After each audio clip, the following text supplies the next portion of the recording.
Hi, thanks for joining us today. I'm Janu, a product marketer with Zoho CRM, and I'm hosting this webinar. I'd like to welcome you all to the first webinar of the PhoneBridge series, and I'll start by giving you all some quick context of what Zoho PhoneBridge is. So, PhoneBridge is the only platform by which cloud telephony providers can integrate with and become a part of the Zoho suite of products. Right now, we have partnered with over 40 providers around the world to bring their services to Zoho users. These services include making calls from within Zoho applications, automatic call logging, contextual pop-ups during an incoming call, viewing call reports, etc. One of Zoho's premium telephony partners is Aircall, with whom we have collaborated to bring this webinar to you. Greg Smorgovix will be our moderator today, and he will introduce the speakers. Greg's the senior manager of content marketing at Aircall, and having played the role of ambassador between sales and support teams, he understands the importance of bringing both teams to the same page. Over to you, Greg. All right, thanks for that, Janu. So after that lovely introduction, I am Greg Smorgowitz, Senior Manager of Content Marketing for Aircall, and yeah, it's really my job to help sales and support teams have better conversations with their customers, and in this case, their colleagues. So today, that's going to mean bringing you ideas, stories, and advice from experts on both sides of this discussion. So joining me today for that sales perspective, I'm excited to be joined by Ricky Thakrar from Zoho. As a regional manager, Ricky leads the direct sales teams for Zoho's offices in Austin, Texas, and Chennai, India. So from his start as a Zoho sales engineer 6 years ago, he's watched sales teams face and solve just about every sales challenge you guys could imagine. So looking forward to hearing those frontline stories for sure. And for that support perspective, I'm joined by my colleague and Aircall's head of customer success, Olivia Kerr. So in addition to helping hundreds of our clients organize and improve their customer support operations, she's actually spent the last 18 months building out Aircall's US service squad. And while I'm sure they each could have hours worth of insights to share, we definitely want to value your time today and focus our conversation around 4 key areas. So that first one, as the last word of our webinar title suggests, we're here to do a little bit more than just help coworkers get along with each other. We really want to grow as a business as a result. So we'll start by reviewing just how that recipe for success has changed in recent years. After that, we'll dive into identifying really specifically what we mean when we talk about misalignment, and of course, diagnose how most organizations end up there. And then finally, really the meat of the webinar is obviously going to be solutions focused. So we want you to leave with a combination of short and long-term suggestions to try for how to kind of bring your sales and support teams back into alignment and get back on that path to growth. So I think with that, we can dive into that first topic. So yeah, in recent years, a number of big kind of macro trends, social trends, technological innovations, really shifted the relationship between customers and companies. So instead of just purely trusting what sales has to say, well, as customers now we kind of have access to really all the info that can hold companies accountable. So for even before we even start sales conversations these days, most of us kind of do a bit of our own online research. We read through reviews, we ask around for recommendations. So think about vacation planning, for example. Do we start by talking to a travel agent, or are we more likely to browse around on TripAdvisor and Airbnb first and kind of figure things out ourselves from there? And also, when we do buy, we're not that quick to commit either. We definitely love a free trial if we can find it. We like subscription services that we can kind of cancel anytime, and we really have this expectation to really only pay for the services we actually consume. So think about television these days. We try not to buy those massive cable TV bundles with hundreds of channels that we rarely watch. Instead, we'll if we really want to watch Game of Thrones, we'll subscribe to HBO Now for those 3 months that it's actually on, and then just cancel right after. Speak from personal experience, but I imagine a few other people out there have done the same. And again, if brands really, really want us to stick around for the long term and really build something together, and keep our business, keep our relationships, they better be offering something beyond just the product itself. Customers today really want to be part of something bigger, a mission, a community, a story, a movement. So think about something as simple as shoes. For any of those you familiar with Tom's shoes brands, there's definitely a big difference between buying a pair of tennis shoes and buying a pair of Tom's. There's a whole deeper part of the relationship, once you're buying from a brand like Tom's. So to sum it up, what really is setting companies apart these days in the eyes of their customers isn't really so much features and benefits, or even price in some cases. It's really about the experience we're delivering. So how does all this actually affect our growth plans? Well, the first variable, of course, in this equation is customer acquisition. You grow by getting more people in the door and/or getting them to pay more along the way. And a strong customer experience is going to help you do both.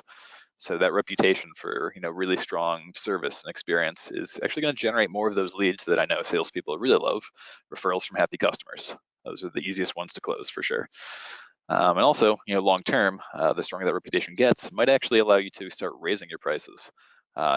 Definitely plenty of data out there to suggest that customers aren't as price conscious if you definitely have the strength of a strong experience and kind of service culture and reputation behind your products.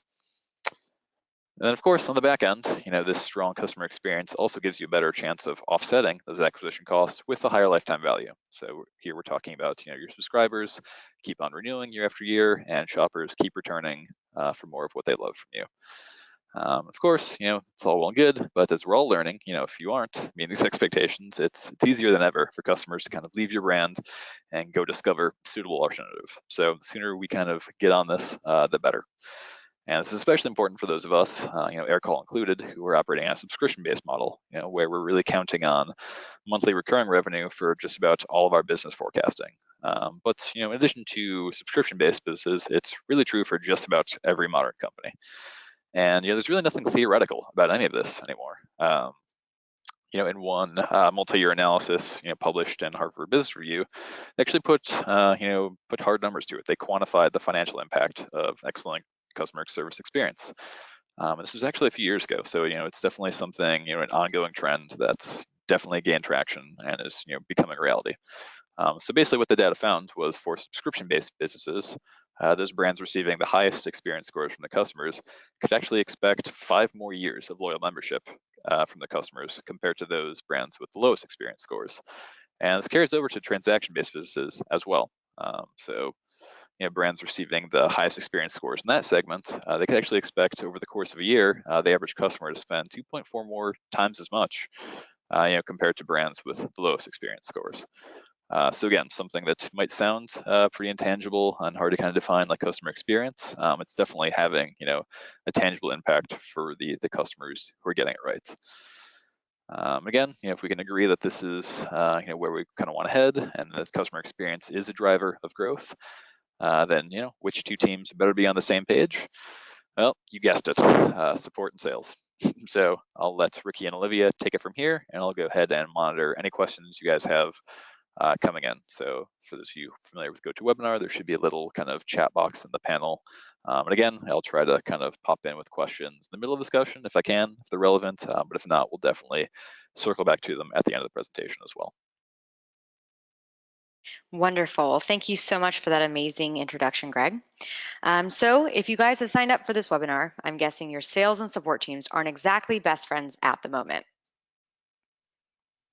When business stops growing on schedule, more often than not, the blame game begins. So sales will start pointing fingers at support, saying that they aren't doing enough to keep your customers happy. Then support will suggest that sales has been selling the customers who are doomed to fail. But in reality, this is rarely a case of bad people or bad intentions.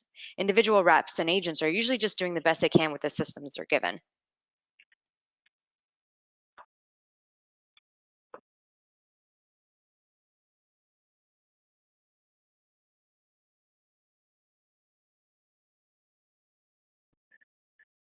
So behavior is shaped by incentives, and not only do the incentives of these teams not overlap with each other, but sometimes they directly conflict with what we all know to be good customer experience. For both sides, what's quick and convenient for the business is prioritized over the long-term experience of the customer. This is especially true for younger, smaller businesses, but I can tell you that there are plenty of more established organizations that haven't grown out of this. Yep. So when it comes to your incentives and setting your incentives, it's very important on how you want to drive your go-to-market strategy. For a company like Zoho, in a subscription-based model, we can use revenue, we can use customers, we can use users, and from personal experience and working in different sales departments, your salespeople's key drive is going to be how they attain their commission. And as you change the priority of these different types of incentives, you'll see the behavior directly change. So it's very, very important to know that whatever you set for one side of your business, it should align with the other side of your business. Now, for a younger business, sometimes it's all about just revenue, and then for support, it could be just about how many tickets or how many calls or how short the response time is. And these are very activity-driven metrics. And so you'll see a burst of activity. You'll see a lot of calls being made. You'll see a lot of tickets, being closed out. But activity is not the best way to grow your company. It's how you create a brand, create an image, create an outside perception. And so when people leave with a smile on their face, not that they got the fastest answer, but that they got to know a little bit about your company, who you are, some background information, they will in turn evangelize your business for you naturally. So you're actually creating more marketing agents in the field because they can then share their experience with someone else. People are more likely to share an experience, whether it's bad or good. That's what they share with the company, with their friends or with other businesses. They don't really share, I got a response in 2 minutes, or, they called me 3 times on my trial. That's not some of the stuff that you share. You share that, hey, this sales rep was really nice. This support rep took the time out to make sure, and then they followed up. Those are the human experiences that we tend to share. So it's very important that, you align these incentives and don't make them so activity driven. Absolutely. And part of that equation is also incomplete information. So in addition to the misalignment of end goals, sometimes two sides may not even be starting from the same information. Maybe there isn't an agreement on what type of customers are best fit for your business. Maybe your sales to support handoff feels more like an anonymous drop-off. I know within our own team, as we're hyper-growing, that's something that we are consistently fighting against. Or maybe in place of formal feedback sessions, news travels between two sides like a game of telephone instead. Whatever the case, misinformation can and should be prevented.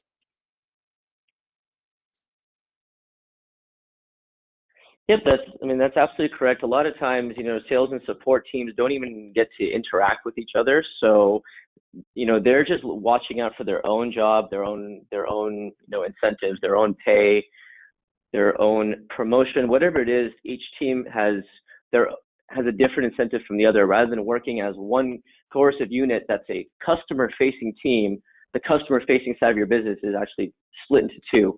And so leading into this slide, there's a really quick way to fix this. And I worked for an organization when I first got out of college. It was a pretty large hardware manufacturer that most of you would have heard of. This company had a very large support department and a very large sales department in 2 separate floors. And so, we were driven to close as many deals. They're driven to, make sure that their customer satisfaction scores were always, a 10 out of 10. So one, we had different metrics, like one was activity driven and one was customer experience driven. So those two weren't aligned. It wouldn't matter to us if someone was returning or having a service request later on, because that's on the other team. So one thing that this company did in my second year of working was the seating chart.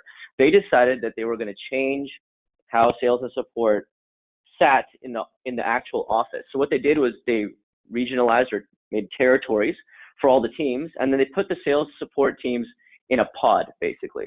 So let's say we have a territory, we'll call it the West Territory. The sales and support team would sit next to each other. So that same customer would travel between that same pod. It's not leaving this pod. All of the agents on the support side, the escalation side, the manager, the salespeople, and the accessories reps were all in the same pod. And that made a huge difference. One, the customer loved it because all the teams had kind of like nicknames. You're on Team Phoenix, you're on this team. So they knew you would travel around. So they had a visual in their mind of what it might look like, that, hey, there's a team of 5 people that are going to help me through my journey. And then, of course, when we had team meetings, it wasn't just a sales meeting. It was a Team Phoenix meeting. That was the team that I was on. And so we would all share what happened and kind of give feedback to each other. So sales got to give support feedback, support got to give sales feedback.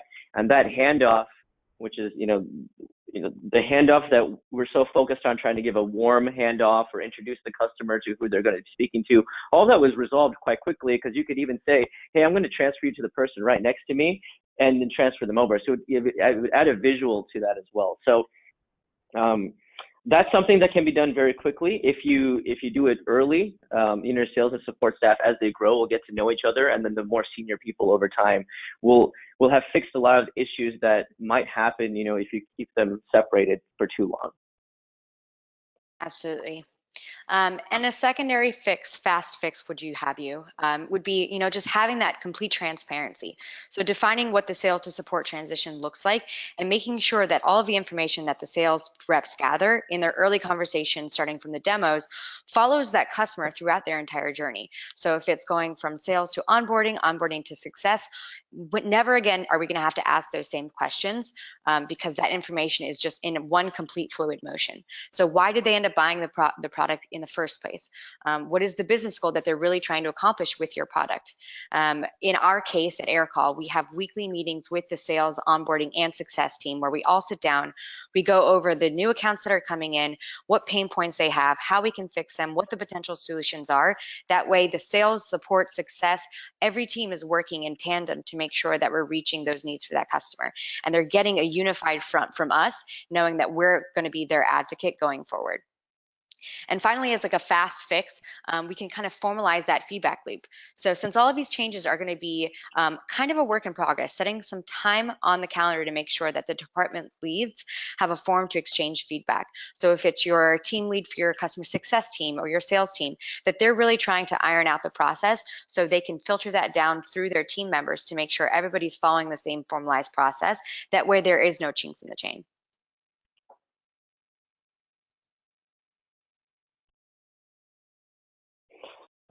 Okay, so we just referenced what you could do now to fix some of these issues before they even arise. Essentially, I think most of us have worked at various organizations where we've seen some of these things happen and right in front of us. So if you're in a smaller setting, you could rearrange the seats a lot easier than till it expands. So something like that can be done very quickly. But when you look at the long term, you really want to you have to drive a certain behavior for the sales team. And traditionally, sales teams are always going to be following whatever gets them money, right? So it's the compensation. And if the compensation is so activity focused, then that's all they're going to do. And you lose the human touch, you lose the customer experience, because they're so focused on, did I do all my calls? Did I close all my activities? Did I schedule enough demos? And so you can change it where it's still activity driven, but it puts a little bit more emphasis on the customer. And these are more like a little bit more complex in terms of calculation, but it's a great way, especially in a subscription type of business, to look at these kinds of numbers. So an average revenue per user or average revenue per customer, what kind of behavior does this drive? Well, you're still looking at compensating someone for how much money they bring into the organization, right? And so that's still an activity metric. But when you look at average revenue per user, to bring up that average, you also need to spend more time with the customer, because they either need to walk away with more than one product or need to be upsold into a different package. And generally, it's just going to require you digging deeper into the requirements, digging deeper into their needs, and really learning about them. And so you'd have to build a better relationship. That will automatically translate to a better customer experience, because the sales rep is going to spend more time with that customer than just hanging up. So that's why average revenue per user actually works well. So you get your upselling metrics, you get money on the table, but then the customer also gets more face time or just phone time with the rep, and thus better relationship. Another metric to consider for compensation is the overall lifetime value of the customer. So this applies to a business that relies on recurring revenue or a subscription or return business from the same customer. So typically a customer might sign up for something, and then maybe your average is they're dropping off in 3 months, 6 months, 1 year, etc. So now, if we change the compensation plan to lifetime value, that means the sales rep is not concerned with how much money they're getting today. It's how much money they're going to make on this customer for the next, so much duration of time. And the only way to do that is to make sure the customer leaves with their smile on their face, that they're so happy with this company that, they're thinking that I'm going to partner with this organization, or I'm going to continue buying their products for a really long time. I'm so convinced that I'm not going to be swayed. And so how do you pay people if you're doing customer lifetime value? So I've seen one organization, they'll split their commissions. They'll award commissions up front for getting the deal, and then they'll delay their commissions to possibly 6 months to make sure if the customer is still a part of the organization, you've managed the account, you've kept them happy, then the rest of the commission will get paid out, right? And so again, this automatically is going to drive the behavior of, I better make sure this customer leaves super happy, and if they contact me again, I will make sure to follow up. I'll always answer the call. I'll respond to my voicemails, even though they're an existing customer. I'm not going to transfer them to support blindly. All of that, again, will translate to the customer experience level going up. So delayed commissions always work. We can also set multiple types of quotas, like you can have a second quota for upsell value. So tied into the average revenue per user, since they're going to upsell, you can also add a piece of quota that's tied only to how much they upsold. And then renewals, of course, we rely on our existing customer base to bring in the majority of our business, because not only are they easier to maintain, they're also hopefully kind of giving you references, referrals, and just naturally, evangelizing your brand for you. And so renewals are really important. So instead of, possibly just setting a separate renewal department, it should be on the rep to continue that renewed business. So if they have the relationship, it should be pretty easy. And then you reward them on the renewal too. So for one customer, this rep is getting like upfront commission, upsell commission, and maybe renewal bonus as well. And so this continues, with the behavior. So they're incentivized, even though they're not incentivized to get like a 10 out of 10 on their customer experience rating or something like that, it's naturally going to be in the higher numbers, just because they're going to make sure this customer has the best experience, since they're also aiming to get them on a renewal. So those are some good ways to drive behavior, and on the sales rep side, while still keeping things like quota and commission as their primary drivers, because those are usually the kind of people that you're going to find on the sales side. So from the support success standpoint, we really want to focus on the idea that a customer interaction is more than just one specific interaction that's never going to happen again. It's a unique experience with a specific customer that's going to happen continually. It's a conversation that's always continually adding on, adding more layers, adding more complexity. So the thing that we really need to focus on is what we're actually looking at. Let's metrics, right? CSAT scores is what we're looking at, each interaction with, let's say, a support agent. We need to help shift our teams away from kind of that crisis response mode and towards more of this customer success mode, that we're there for them as advocates, that we're really there for them on their own side to figure out. Now, Ricky actually mentioned a wonderful word, partners. We want to give our customers this idea that they're not just buying our product, that they're actually working with us for the same end goal, that we're here for them and they are here for us. So it's not just about closing tickets and getting through as many things as you possibly can. It's more about personalizing those individual interactions and making sure that the customer knows that you're an advocate for them. And they say, finally, one of the last long-term adjustments that you could potentially make is kind of just creating this common ground across the board from your sales, onboarding, support, success side. So understanding that there can be overlapping goals from both sides to achieve. So in the instance of Aircall, we do have MRR, monthly recurring revenue, that each team has to actually give into. So sales, of course, has to close the deal. As Ricky mentioned, onboarding, annual renewal, that all falls upon each different team, but we're all actually giving to the same metric, and we're all held accountable for that same exact metric. So we're really kind of giving this idea that we're a team working together for one end goal, not individual departments working for our individual goals.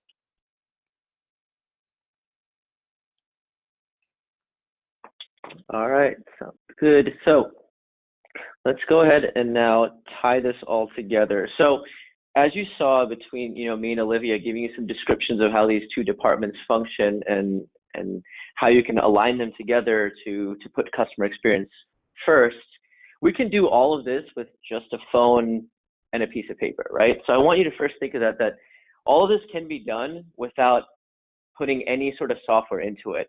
But why do you add software? The software is not going to create the process. The software is going to automate this, right? It's going to keep it organized.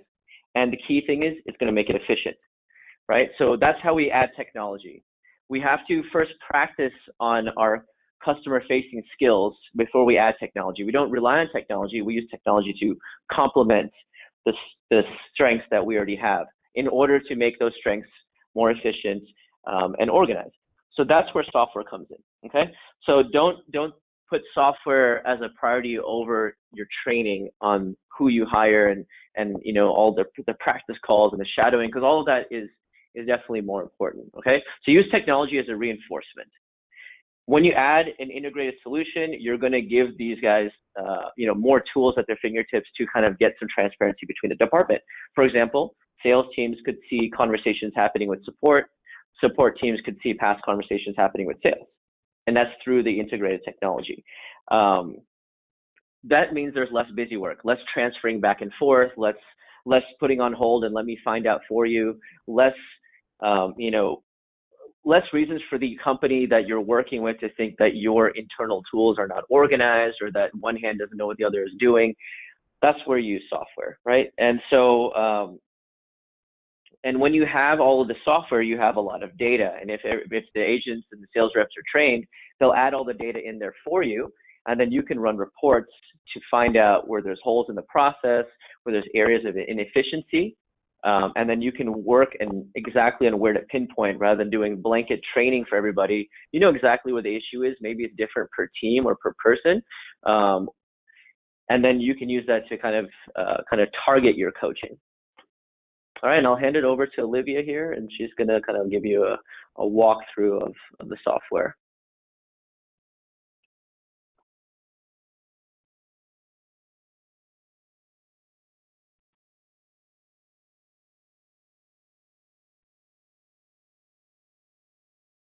Sorry, guys, just having a second of technical difficulties here. All right, so as the quick video starts, this is an instance where we're using Zoho and Aircall from a sales perspective. So we're using Zoho CRM and Aircall to get a better understanding of what customers are calling in, the interactions that we have with those customers.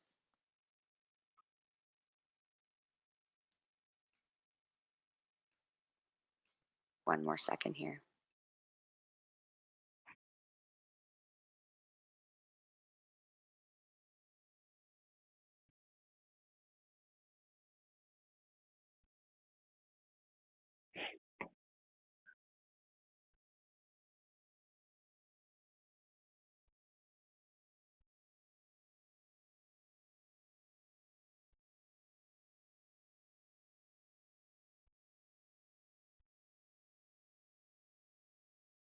Sorry, guys. One more second here. We're going to get this up and going for you.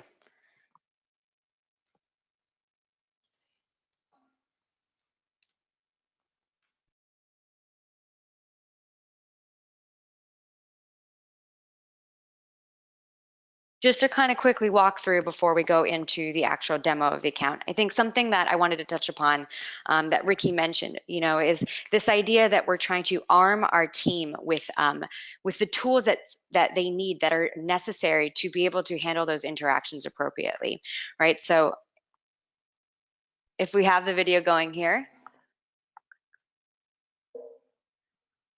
There we go. Sorry about that, guys. So what we're showing here is actually Zoho Desk. So this is in a support use case. We have a customer, Andy Roddick, calling in.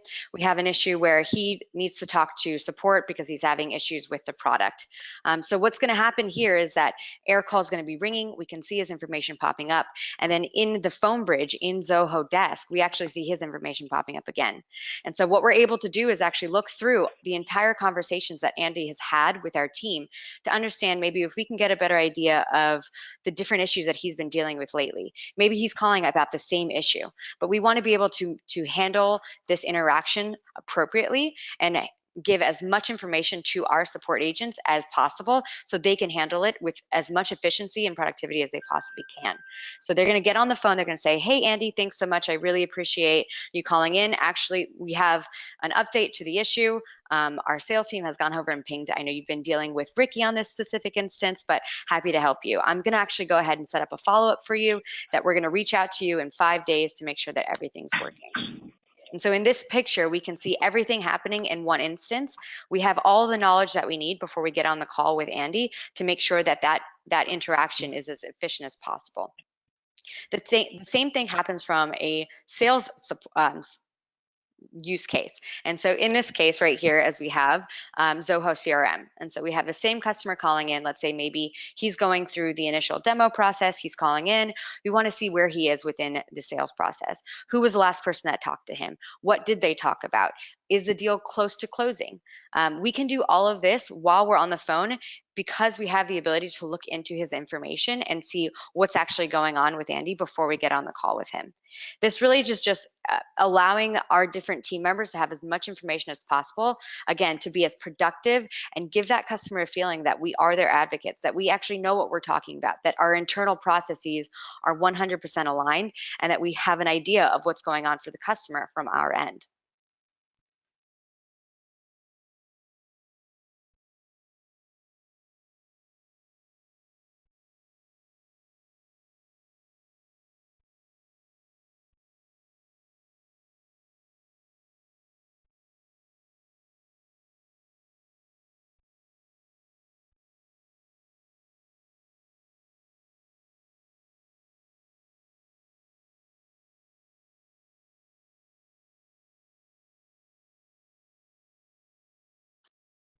All right.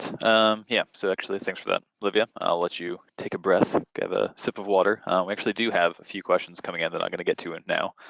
And for those of you, yeah, anything that Olivia and Ricky kind of mentioned earlier on, you want a little bit more light on, there's definitely still time to submit those questions. So go ahead and look at that little GoToWebinar widget, and I'll see them as they come in. But to start, we actually this one probably might make most sense for you, Ricky. I have a question in from Allison. So it says, what are the most realistic tips for larger or kind of more old school businesses? So I'm getting the sense that maybe bureaucracy is a bit of an issue with Allison's company, perhaps. So yeah, so any of the things we discussed today, Ricky, maybe, from your experience at the more kind of, enterprise level as well in the past, what's, of what we talked to today, for those companies that are a little bit more mature, a little bit more set in their ways, is there's some tactics that are even more successful than others?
So I think we might have some audio issues over with Greg's side or with Ricky's side, but I'm actually just going to step in here and answer another question that came in.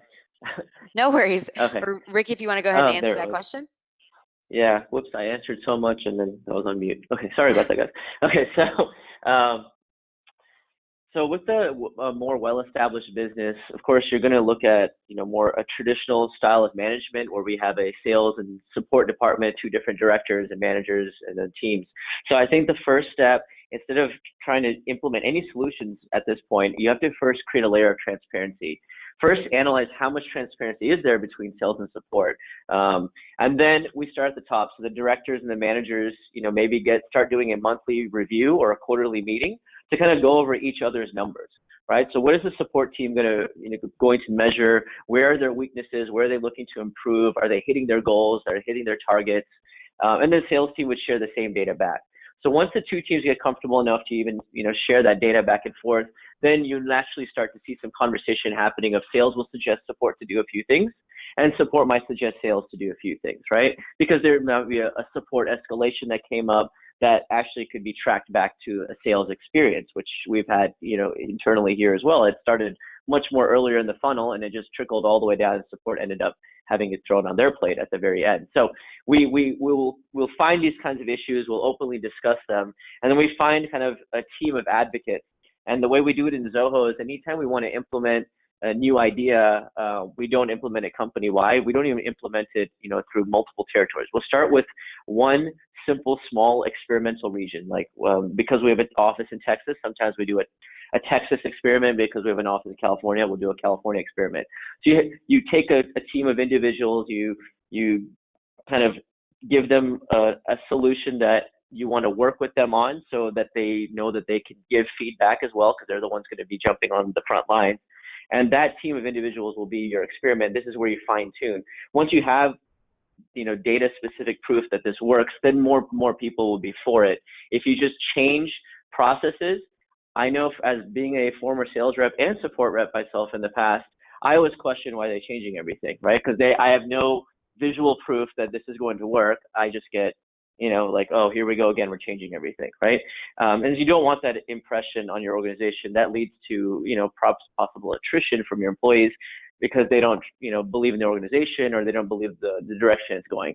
So you show, a small group of people by rewarding them, like, hey, we're going to have you guys try to fine tune a brand new process, and you get to kind of help create this new process. So it'll be a team of support and salespeople. And then what they'll do is they'll internally spread the word for you, because now they see people who are, on their level. It's not coming from a top down where there's usually a lot of lack of transparency. All the sales and support reps usually talk to each other about their day. And so they see their own colleagues experiencing it. They're the ones who said, hey, I was kind of vouching for you. I was representing us on the front lines. This is actually how we could improve our processes. And then there's something more relatable. So that's how I would do it. You have to create transparency and then start with a smaller region of experimentation. And that will really help you kind of change the behavior. So the more data that you have, the more convincing it will be. Not just taking an idea maybe that you read, in a book, or, learned about, and then just trying to throw it out there without any sort of idea if it's going to work or not. Because it might not work for your business, the original idea that you have, and you'll have to fine tune it. So don't try to, mess with the existing flow so quickly. Got it, for sure. And that sounds like, very, very feasible model. Definitely, yeah. So start small, experiment, kind of get that proof of concept first. And hopefully, the results are good right out of the gate, and all those other teams kind of get jealous and start asking questions about the new stuff you're trying. Yep. But even if it doesn't, as you said, kind of you want to fine tune it, and definitely make sure you have the best version of it before going big and wide. So sometimes, it is better to just start small anyway. Cool. I have another question here coming in from Ben. This might be more towards Olivia, but really either of you. So he's asking kind of what one of the changes or kind of tactics we discussed earlier, which one of those would you wish you started on sooner, I guess, now that you're both kind of into the little bit more experienced with this alignment. Yeah, I'm happy to take it first, and if Ricky wants to add on after. So I would probably say the best place to start really is kind of creating that level of transparency within the teams. We do try to not silo ourselves, and it's just almost a natural thing that happens. A sales team's a sales team, success team is a success team, but at the end of the day, we're all our one working unit.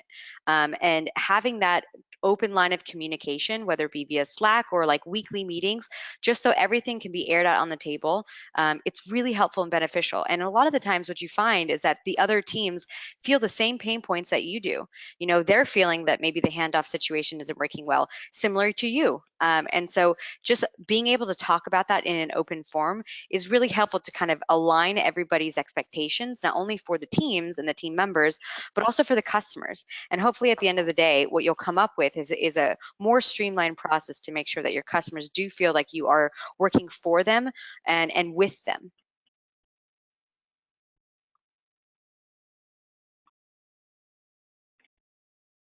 Ricky, I don't know if you have anything to add over there. Yeah. I mean, my main thing is always transparency. I can just give an example. Like Zoho is probably one of the most transparent organizations that I've worked for. In terms of how I know, like I have a kind of a deep insight into pre-sales teams, support teams, migration teams, all the different sales teams. We tend to use our chat tools and have a lot of groups and openly discuss everything before we implement. So even though it might feel like sometimes these decisions take longer because there's a lot of people trying to voice their opinion, I do like the fact that I get to hear both sides of the story, or multiple versions of how a solution will work in the context of, hey, I'm going to pitch the solution, but then the support or pre-sales team might have a complete different way of looking at what I had said, and I hadn't thought about it from their point of view.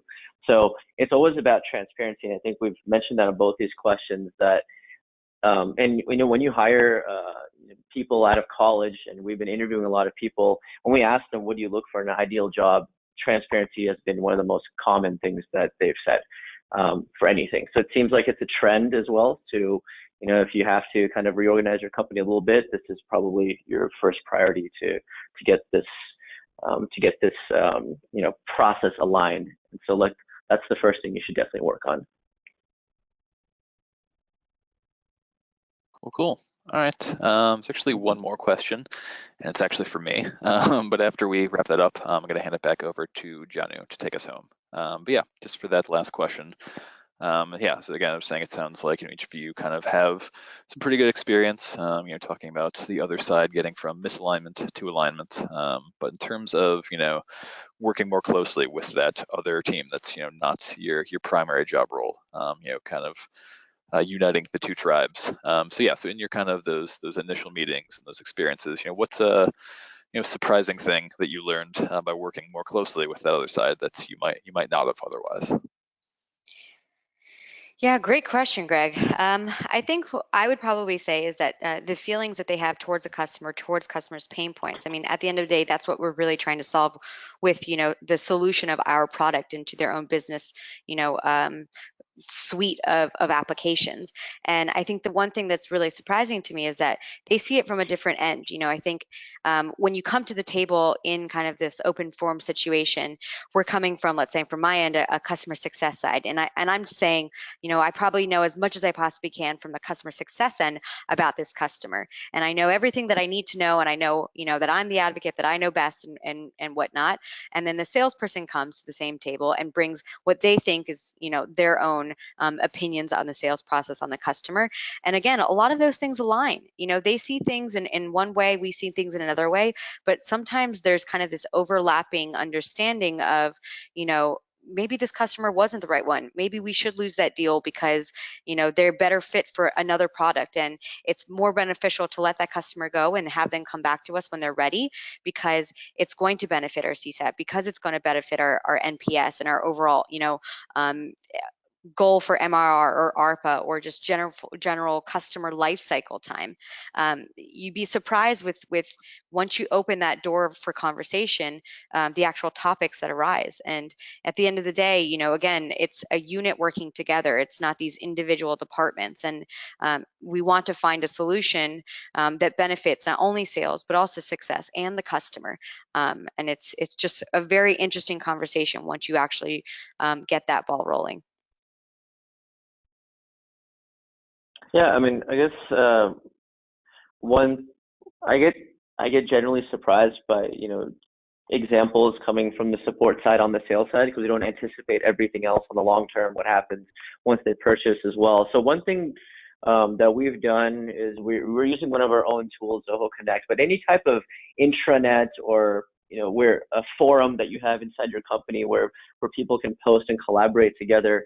We have a section called Voice of the Customer, and what we do is we share like anonymous customer stories about how a deal was won or how a support ticket was handled, ones that are more complex that can be used as coaching examples, or something that's unique that's worth sharing so people can learn from it. And so we do that together. We share both positive and negative feedback all the time on this group, and both sales, support, and I think and marketing is even a part of this too, so they can see how our positioning is in the market and how people are perceiving what they've read or what they've seen. That really does affect on the sales side on when they call in. So all the teams can see these are not really testimonials, but customer experiences from the rep's point of view on how they had to handle or solve a case. And again, positive and negative. And then other people are commenting on what they would have done to solve it or what they would have done differently. And that's helped us a lot. And I use these examples. Now we have a good collection of them for coaching and training. I have the new people read this group. I was like, hey, go through these. These are some issues. And you can learn from all the comments on how many different ways you could solve the same issue or approach it. There's not always a clear-cut path to solving every customer issue, but there's multiple people with multiple mindsets, and that's where the surprise comes from. And if you see 10 comments on this one post, and one or two of those might stand out and be like, hey, I never actually thought about it that way.